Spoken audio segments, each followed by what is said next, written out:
Bonjour à tous, avec l'aide de Dieu, le Yom Yom du 6 Sivan, le premier jour de la fête de Shavuot.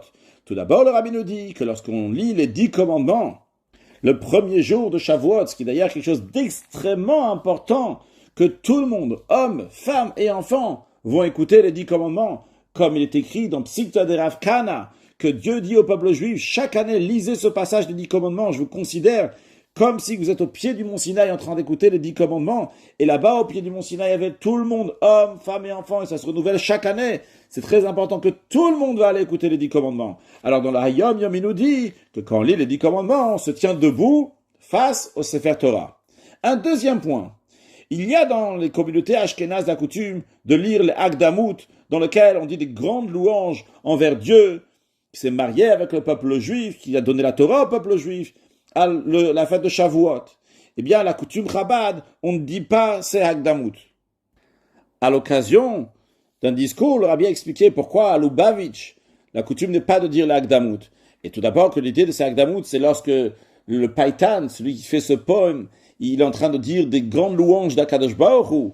Et le rabbi dit, si on va faire les choses comme un Lubavitch doit faire, eh bien, c'est se mettre entièrement dans le sujet et ressentir ce grand plaisir et cet impressionnement de la grandeur de Dieu. Mais si on va le faire d'une telle manière, on risque d'oublier l'essentiel du jour, c'est qu'on reçoit la Torah d'Akadosh Baruch Hu lui-même. En effet, chez les Chassidim, on fait attention de ne pas se perdre dans d'autres choses, bien que c'est des belles choses aussi. Comme on raconte l'histoire de quelqu'un qui a été invité chez le roi, mais lorsqu'il est rentré dans le palais, il y a telle chambre, l'autre chambre, il y a 6 grands trésors là-bas, des belles choses à voir, et il oublie après qu'il y a le roi. Donc chez Lubavitch, on fait attention de ne pas perdre l'essentiel.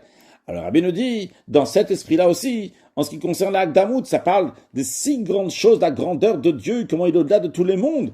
Eh bien, on risque d'oublier Akadosh Baruch Hu lui-même qui nous a donné la Torah.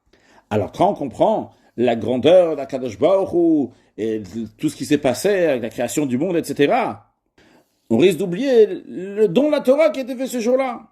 Continuons le Yom Yom.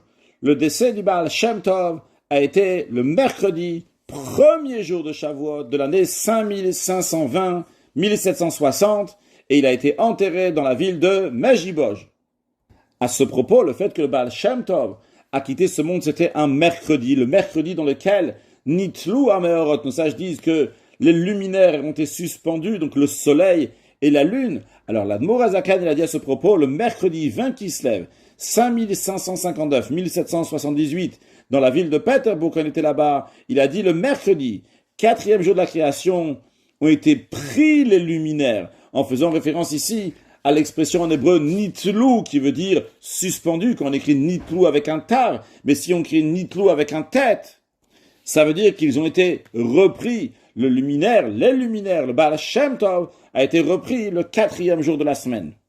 À rappeler que Shavuot, c'est un jour propice pour prendre des résolutions, de rajouter dans l'étude de la Torah, et particulièrement de Chitat, le Chumash qui nous a été donné donc par Moshe Rabbeinu, qui est lié donc avec la fête de Shavuot qu'on a reçu les 10 commandements par Moshe Rabbeinu, dans le Teilim, qui est le jour de Hiloula de David HaMelech, et dans le Tanya, la Chassidut Chabad, qui est Hi Torah Baal Shem Tov, c'est les enseignements du Baal Shem Tov, que sa Hiloula, c'était le jour de Shavuot, Mashiach Now, un excellent Yom.